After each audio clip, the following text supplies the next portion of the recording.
Entonces, para dar continuidad al curso, el día de hoy vamos a hablar de lo que sería el abordaje diagnóstico de retinoblastoma. Por quien les habla, Luis Carlos Sucros Berrío, residente de cuarto año de Oncología y Hematología Pediátrica. Entonces, como generalidades, tenemos que el retinoblastoma, pues, como ya todos saben, es el tumor maligno originado a nivel de la retina, el cual viene de un origen neural, de su origen embrionario, perdón. Como tal, este constituye aproximadamente el 17% de los cánceres a nivel de edades neonatal y un 13% de los cánceres infantiles. Y ya en menores de 5 años estamos hablando que es alrededor del 6 al 7% en total de los cánceres. Y en pacientes que son menores de 15 años hablamos de un 3%, lo que quiere decir que con el paso, pues, de entre más aumenta la edad, más va a disminuir su prevalencia y su presentación. Se calcula, pues, que a nivel mundial cerca de 8.000 niños se ven afectados con retinoblastoma por año. Entonces es una patología que tiene, pues, una incidencia bastante importante para, pues, todo el ámbito de oncología pediátrica.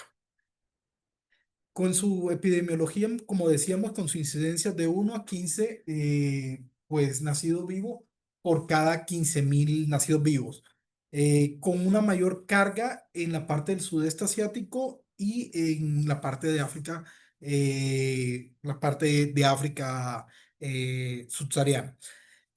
También tiene que la edad de predominio nos va a dar como unos patrones o unas guías para ver si es, pues, para sospecharlo, pues, que sea de sospecha unilateral o bilateral, siendo la parte bilateral generalmente en presentaciones con niños menores con edades cercanas de los 12 a los 24 meses. Y ya cuando son unilateral, se habla que son niños un poquito más grandes, de 24 meses en adelante, hasta los 36 meses con su mayor incidencia de presentación. Lo otro, pues como ya todos sabemos, pues para recordar un poquito que es de la parte que tiene un patrón hereditario que va del 30 al 40% y un componente no hereditario del 60 al 70%. Entonces se considera que es un riesgo cercano al 50% cuando tenemos que son pacientes de descendencia de un portador. Entonces, para tener siempre eso en la parte de la consejería, que es muchas veces nos va a llegar y más que, pues creo que todos han percibido que muchas veces papá y mamá con retinoblastoma terminan siendo los que se conocen y tienen hijos, entonces hay una mayor predisposición para esto. Y tiene una asociación también con síndromes para la elección del Q13. Lo otro, con su presentación clínica, pues no vamos a hacer mayor énfasis porque ya ese tema se abordó, entonces sería, como ya mencionaron, la leucocoria que es del 60 al 80% de lo que evidenciamos inicialmente, puede estar acompañado de un estrabismo y en algunos casos va a estar con proptosis, con glaucomas secundarios, crecimientos anómalos, pero van a ser mucho menos frecuentes con una prevalencia menor del 10 al 20%. Ya entrando un poquito en lo que vamos a tratar el día de hoy, que sería la parte de su abordaje, ahí siempre se recomienda antes de llegar a la parte de imágenes, es la parte de realización de un examen oftalmólogo acorde para el paciente. En este caso, por la edad del paciente, como no va a colaborar, se recomienda que sea un procedimiento que se realice bajo anestesia general para poder hacer una exploración adecuada. Y vamos a buscar principalmente la parte del fondo de ojo para poder tratar de identificar cómo está el compromiso de las escleras, identificar si hay calcificaciones, si se ven semillas vítreas, si se ve alguna anomalía, como sería la parte de las nubes o el patrón perlado que muchas veces se ve. Entonces, ese es como el primer paso cuando tenemos una sospecha de un paciente con retinoblastoma. Sus patrones de crecimiento pues van a ser variados, puede ser exofítico, endofítico o difuso. En este caso, el exofítico, estamos hablando que se puede acompañar de en pacientes que cuando presentan de sintomatología, desprendimiento de retina. Y el endofítico lo vamos a ver como una siembra vítrea, va a ser un crecimiento anómalo que va a llamar mucho la atención. Como tal, hay muchos diagnósticos diferenciales cuando realizamos el abordaje solo con el examen pues, de fondo de ojo, el examen oftalmoscópico completo, y dentro de eso va a estar lo que sería el COAS, vamos a tener la toxocariasis, cataratas congénitas, directamente riesgo de directamente de ruptura cuando tenemos en estadios avanzados y el médulo epitelioma. Como tal, ahí más común que el que más vamos a estar asociados por prevalencia sería la enfermedad de Coats, que pues es un trastorno no hereditario de origen idiopático y este va a generar también una anomalía, pero va a ser principalmente en los vasos sanguíneos que van a la retina. Es como el diferencial de este. No siempre se puede hacer este diferencial solo con el examen oftalmoscópico. Entonces, ahí es donde cobra importancia las ayudas diagnósticas de las cuales vamos a hablar. Aquí como tal, dentro de las imágenes, pues tenemos un amplio grupo de imágenes o de herramientas que nos pueden ayudar en el abordaje del paciente. Entonces, ¿qué imagen tomar al momento, pues, de confirmar la sospecha del diagnóstico de retinoblastoma? Ahí tenemos que dentro de las opciones estaría el REDCAM. También tendríamos que tener la tomografía de coherencia óptica, es de lo que más se usa para la detección precoz, para los primeros pasos. Lo otro sería la parte de la ecografía básica, por decirlo así, en la cual podemos buscar calcificaciones y ya una ultrasonografía cuando de alta resolución, ahí ya vamos a mirar si es compromiso del lóbulo anterior o en qué parte estaría más ubicado. Esa nos va a dar mayor detalle anatómico para poder identificar un poquito qué tanto es el compromiso. Y exámenes de mayor extensión o mayor complejidad sería la parte de la resonancia magnética, preferiblemente con gadolinio, obviamente, para poder tener claridad de de la extensión extraocular que está presentando, en este caso, el retinoblastoma. Entonces, teniendo un paciente con sospecha, aquí hay más o menos, por decirlo, sí, un algoritmo para podernos orientar un poquito, si esto me deja.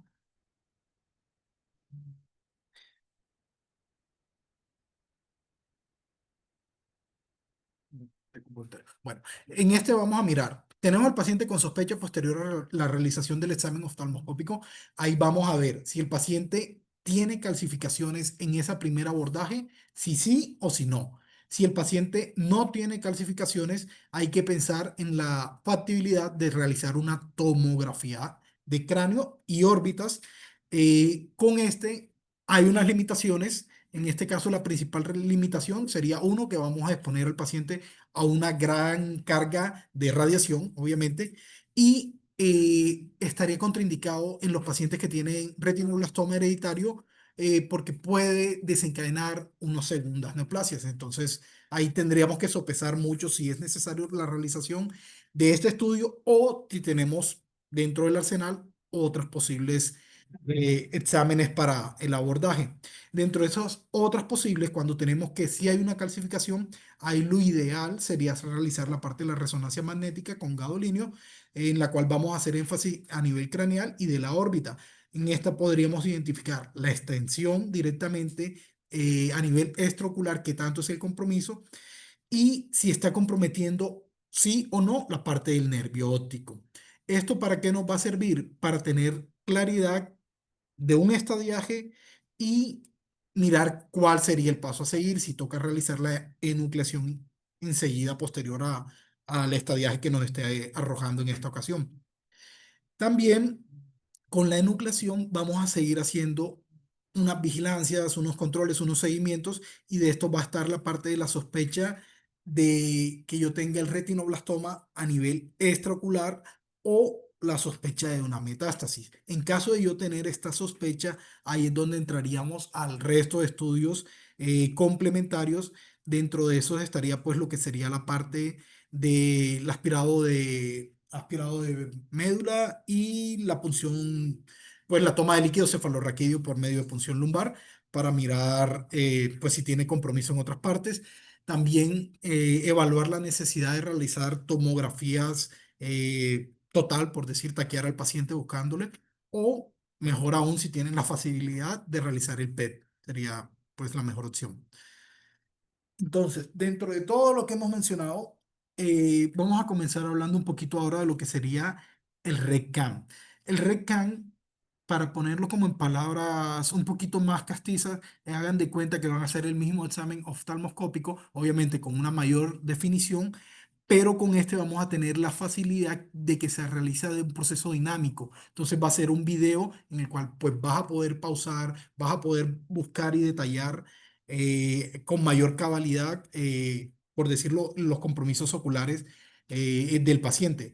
En este también toca realizarlo bajo sedación, por lo mismo que hablábamos ahorita, de que las edades en que se presenta la patología, el paciente no va a colaborar mucho. Entonces, siempre es ideal realizarlo bajo sedación. Este como tal es una cámara digital de alta resolución, la cual está diseñada para captar las imágenes del fondo de ojo, tanto en neonatos, lactantes, niños y pues hasta en adolescentes y adultos jóvenes, que es donde se presenta. También tenemos que tener que vamos a tratar de visualizar pequeñas lesiones, las cuales van a ser de características, pueden ser únicas, pero la presentación más común es que sean múltiples y van a ser a nivel periférico. Eh, También vamos a tratar de evaluar el tamaño de dichas lesiones, su número y su localización, eh, y mirar qué compromiso tienen. Ya pasando a los exámenes, vamos a mirar que directamente el primero que vamos a utilizar, por lo que habíamos hablado, de mayor facilidad, costo-beneficio y que es altamente sensible para la realización del diagnóstico, sería la parte de la ultrasonografía ocular. Con esta vamos a tratar de identificar lesiones a nivel de la cámara posterior, las cuales pueden ser sólidas, de bordes irregulares, con una ecogenicidad, la cual debería ser heterogénea. Esta va a tener una sensibilidad muy buena, cercana al 93%, sobre todo para detectar lo que son las calcificaciones, que es como la primera forma de presentación cuando hacemos el abordaje a nivel de las ayudas de imágenes como tal. También es importante, en ella podemos identificar si tenemos desprendimiento de retina eh, y el compromiso de dicho desprendimiento. Mm, Cuando tenemos la realización del Doppler color, pues nos va a dar mayor, este es cuando hablamos de la de alta resolución, nos va a dar mayores características del componente o del compromiso de la masa tumoral. Y ahí es importante resaltar que dentro de la ultrasonografía, el gol estándar o el hallazgo patoneumónico van a ser las calcificaciones. Entonces, siempre que hagamos calcificaciones, que las podemos ver, como les decía, hasta el 93%, ese va a ser el principal parámetro a seguir para la sospecha del retinoblastoma. Ya el desprendimiento de retina y el engrosamiento de la misma va a ser más difícil de evaluar y ese va a depender mucho de la experticia del operador en este caso. Entonces, aquí yo les traigo una imagen de lo que sería normal en este caso. En este caso, lo normal, iríamos que, por ejemplo, en el uno ahí el puntero no me está sirviendo, qué pena con ustedes, pero el uno haría parte de lo que sería la parte de la córnea que debería estar intacta. El 2 hace referencia a cómo se vería el párpado cuando está cerrado. El 3 haría referencia a la estructura del iris, de cómo se vería. El 4 hace referencia a cómo sería la vista de la parte del humor acuoso directamente. El 5 haría... Esto. Que te levantes, que lo digas a pedir. Ah, ok. El 5. Oh, el otro va a estar aquí. No nos da. Sí, gracias. Sí, da. El 5. El 5 haría referencia a la parte del cristalismo. Y el 6 haría referencia a dónde iría ubicada lo que sería la cámara vítreo como tal, o el cuerpo vítreo. Y ya por último, en el fondo veríamos lo que sería la grasa retroorbitaria pues, del ojo como tal. En esta importante como la anatomía normal, lo esperado. Y ahora, pues obviamente ya cuando pasamos a un paciente ya tenemos la parte del diagnóstico de retinoblastoma a nivel de globo ocular, en este caso izquierdo, ahí ya vemos directamente cómo se ve la diferencia. En este caso, por lo menos en el uno ya vamos a tener que hay un engrosamiento, el cual va a ser anormal, ya la córnea va a estar comprometida.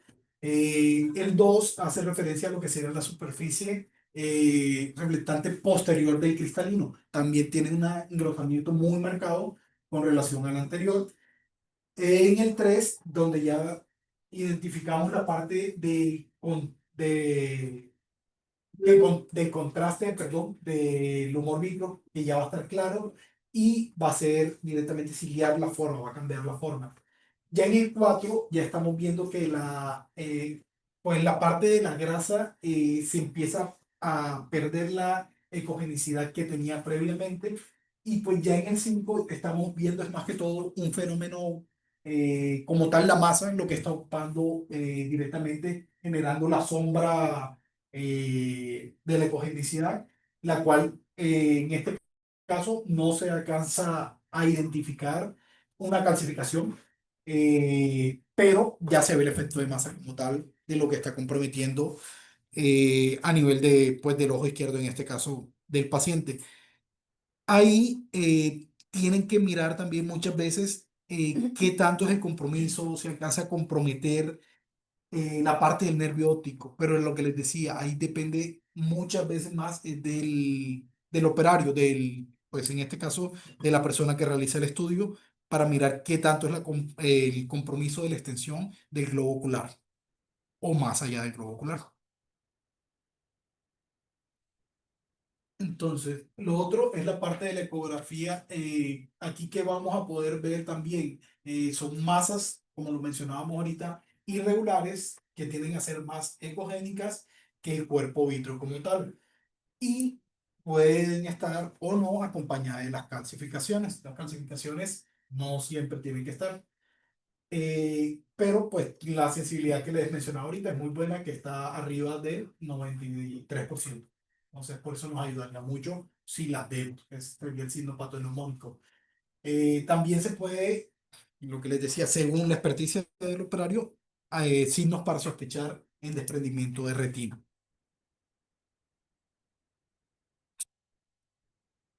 Otra de las ecografías podemos ver que también nos puede generar, por decirlo así, cuando son de tumores endofíticos, sugiere que están comprometidas las capas internas de la retina y entonces va a crecer el cuerpo, va a generar un crecimiento, perdón, del cuerpo vítreo y se va a ver como una siembra vítrea. Entonces va a ser el crecimiento que se ve acá y puede estar acompañado, ¿no?, de calcificación, que es la que se ve en la imagen del lado izquierdo.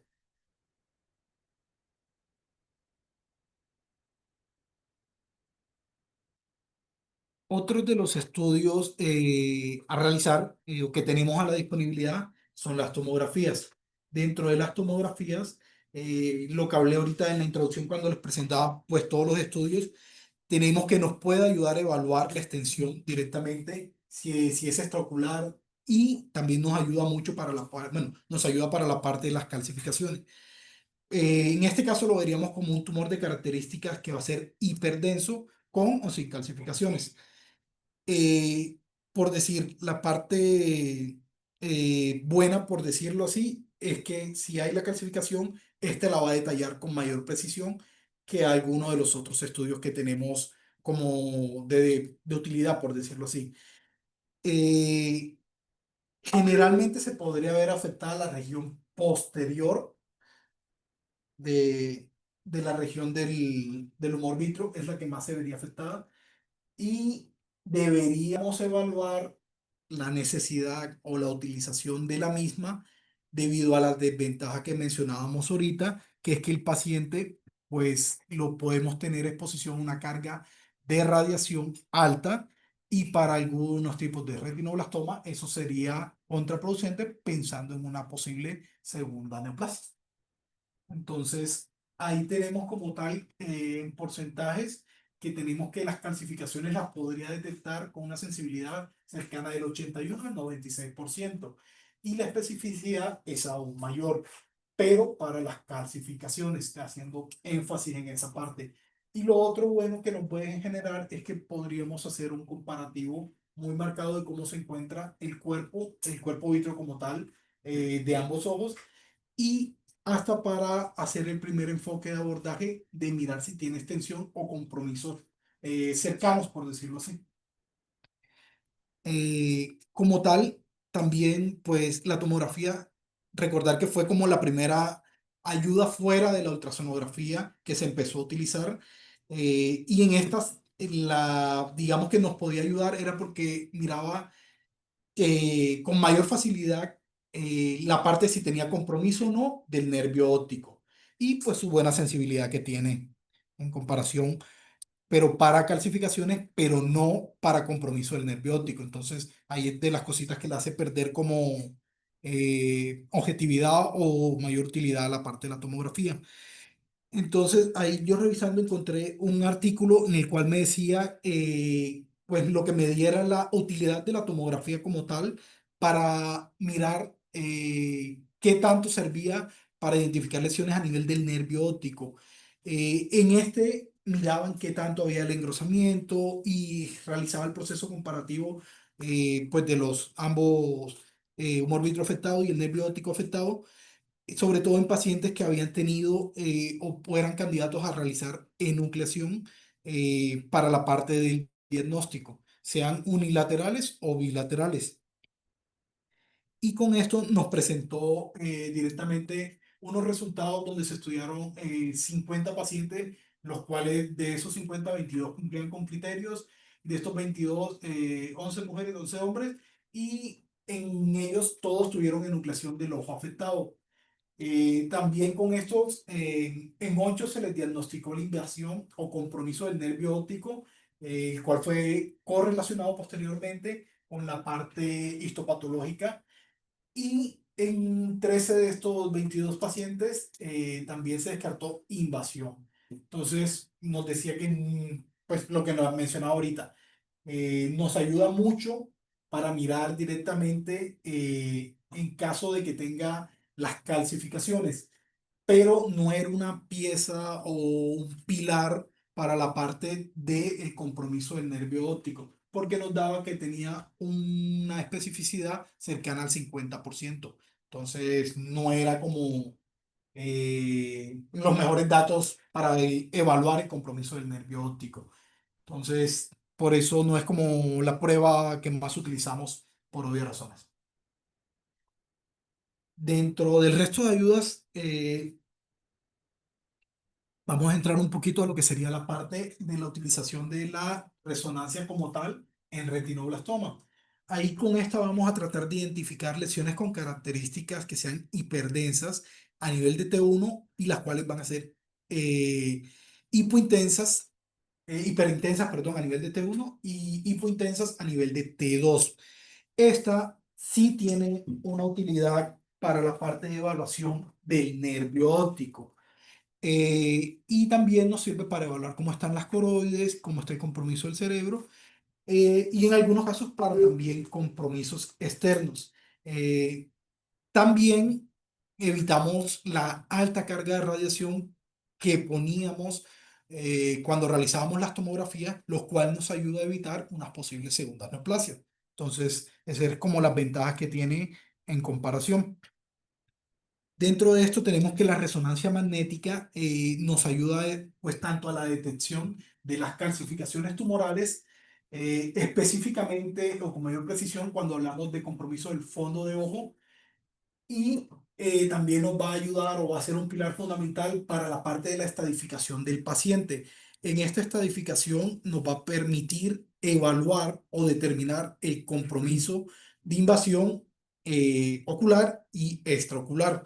Entonces, por eso nos ayudaría mucho para poder identificar si tenemos compromiso del nervio óptico, de las coroides, directamente tenemos el esclerótico, y eso nos va a ayudar a la estadificación propia del paciente. Entonces, es un examen de mucha utilidad. Lo otro que va a tener también es que va a tener cribado de retinoblastoma en algunas presentaciones que son trilaterales, las cuales son menos frecuentes que las anteriormente mencionadas, pero también pueden estar.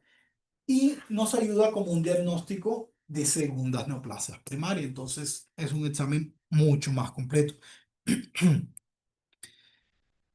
Como tal, aquí por lo menos en esta imagen, que es una resonancia magnética, como tal lo que se veía era que la órbita tenía pues un corte axial a nivel de T2, en la cual se identificaba la siembra vítrea y en este caso se veía pues se tenía la parte de un desprendimiento de retina. Eh, Como tal, en la resonancia, ahí pues se puede ver que se puede evaluar el compromiso directamente de los glóbulos oculares en ambos cortes, tanto en la seco como en el sagital, y en esto nos va a permitir detectar presencia de otras alteraciones, como por ejemplo sería la parte del sangrado o la vasculatura que pueda presentar alrededor. A nivel de T2 se visualizaría directamente ya hipointenso, como lo mencionaba anteriormente, que es lo que esperaríamos en T2, tanto en los cortes axial como sagital, que sería como lo esperado. Lo que les decía anteriormente, lo ideal pues, en este estudio de abordaje es que se realice con gadolinio, siempre que sea pues, con su contraste. En este nos ayudaría a evaluar con un mayor realce, con una mayor precisión, el compromiso y la posible invasión que tenga o no el nervio óptico, que sería como lo más importante evaluar y la extensión de la lesión. Entonces, la importancia del gadolino en este caso es eso, mayor precisión para la evaluación del compromiso del nervio óptico y la extensión hacia la cámara anterior, pues que para donde irá el contraste. Otro de los estudios que tenemos a la mano sería la parte de la tomografía de coherencia óptica. Esta como tal, pues tiene un papel importante para la parte de la evaluación y seguimiento, con mayor énfasis en el seguimiento del paciente con diagnóstico de retinoblastoma. En esta se puede buscar o identificar directamente detecciones de pequeños tumores intrarretinales y cómo va el comportamiento posterior a la realización del procedimiento quirúrgico, en este caso la nucleación. Los hallazgos que podemos encontrar, pues obviamente va a ser la localización del tumor, en qué capa nucleada está, si es a nivel interno, y la evaluación de la cicatriz y la regresión posterior al tratamiento, que sería lo que les decía, es donde toma mayor importancia para lo de su seguimiento. Lo otro importante acá es que la ventaja es que es un estudio de alta resolución, por lo cual vamos a tener un mayor detalle anatómico y es muy útil en pacientes que tienen como antecedente el componente hereditario. Ahí toma mayor relevancia este estudio para seguimiento del paciente.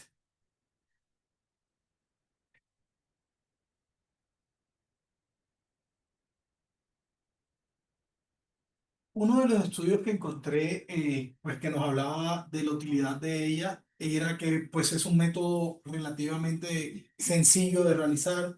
También por la complejidad del paciente siempre se recomienda realizar bajo sedación, por lo que les comentaba que no colaboran, y nos va a ayudar mucho con lo que sería la detección de los tumores, principalmente cuando son tumores muy pequeños que clínicamente en el fondo de ojo no fueron detectados en el examen oftalmoscópico completo, pues no fueron detectados. Ahí nos ayudaría más.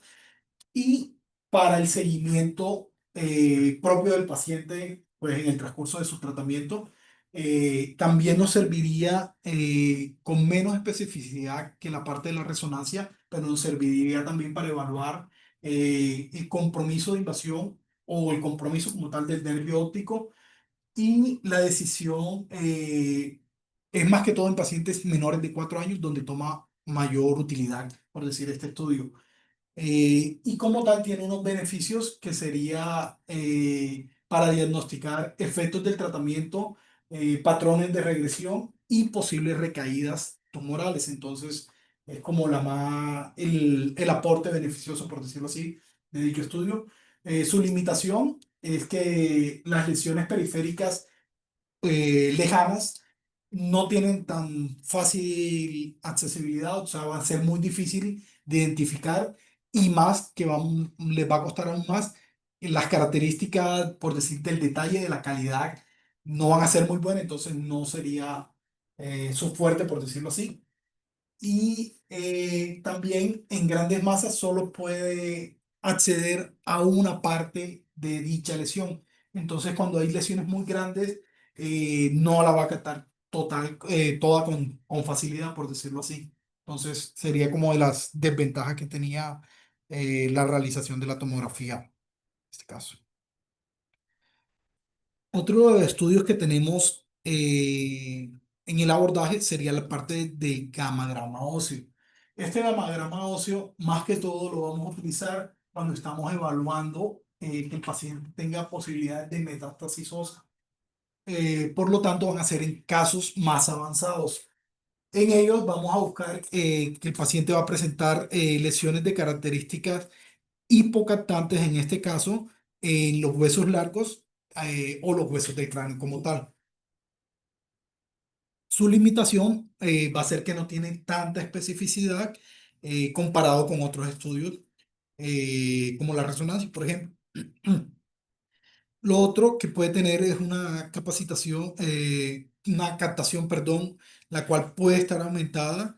eh, en este caso por la parte del tecnesio 99 en áreas específicas donde hay lesiones. Entonces sería como la ventaja. Cuando sospechamos de infiltración, ahí va a penetrar con mayor facilidad la parte del radioisótopo en este caso y buscando la inflamación o la reparación ósea activa, fracturas recientes a nivel de lugares cercanos. Entonces, eso nos pueden simular o confundir que sea una metástasis o no. Entonces, de lo que toca estar como muy pendiente.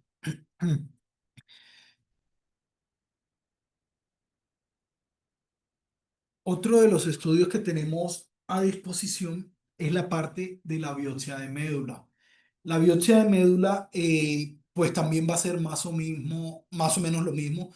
Es cuando ya no estamos sospechando o con la certeza de que es un estadio muy avanzado o directamente hay la sospecha de diseminación. En este caso, una diseminación hematógena. Y vamos a buscar es la presencia de células tumorales a nivel de médula ósea. Estas nos servirían como confirmación de metástasis. Y las características, perdón, de estas células es que van a ser redondas, pequeñas y con una característica hipocromáticas. Van a ser más que todo. Pueden estar agrupadas o no según la arquitectura. Entonces, entender. La punción lumbar, la cual también sería otro de los estudios a realizar en caso de estadios muy avanzados o alta sospecha de diseminación. En este caso, pues la sospecha de diseminación obviamente sería al sistema nervioso central y lo que vamos a tratar de buscar, los hallazgos que se verían, serían las células tumorales obviamente en el líquido cefalorraquídeo. Su importancia es porque sería para pues, evaluar obviamente si hay compromiso o diseminación a nivel del sistema nervioso central.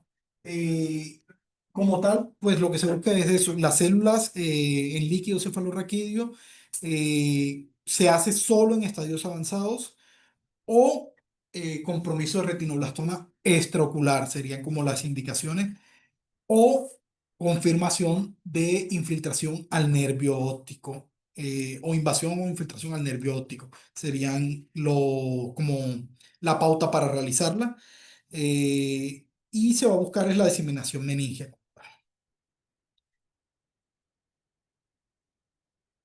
Entonces, ¿cuándo realizar la parte de estudio sistémico? Lo que mencionábamos. Siempre que tengamos sospecha de estadios avanzados, compromiso severo del nervio óptico, ya estamos hablando que ahí tenemos que descartar el compromiso tanto a nivel de médula como con el aspirado y la biopsia directamente y la toma de líquido cefalorraquídeo.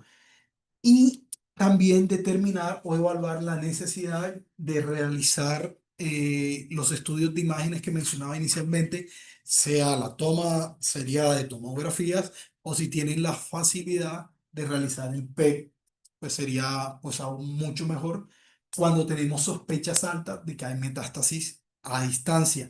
Entonces, para vigilar siempre esa parte de cuándo realizar los estudios complementarios.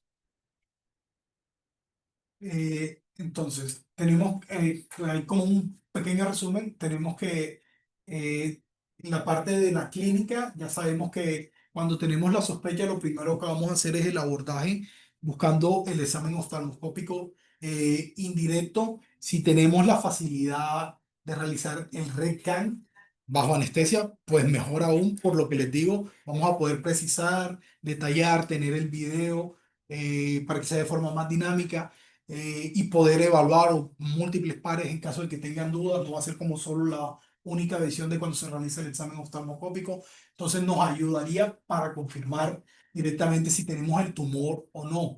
En este primer abordaje también nos va a mirar el número de lesiones que pueda tener, si está localizado, un tamaño, las características y la ubicación de dicha lesión del retinoblastoma. Con imagenología, lo ideal sería primero la parte, pues, o economía. Si me quedaron dudas, voy a pasar a hacer la parte de la ultrasonografía, si tengo dudas del primer abordaje. Y posterior, lo ideal sería realizar la parte de la resonancia magnética. Por lo que les comentaba, vamos a exponer al paciente a menos radiación y va a tener una mayor sensibilidad y especificidad para la parte de mirar si hay compromiso tanto del nervio óptico del paciente y si es extraorbitario o no. Ahí importante también nos va a determinar el tamaño con buenas pautas, por decirlo, de cuánto es el tamaño real, porque muchas veces con el examen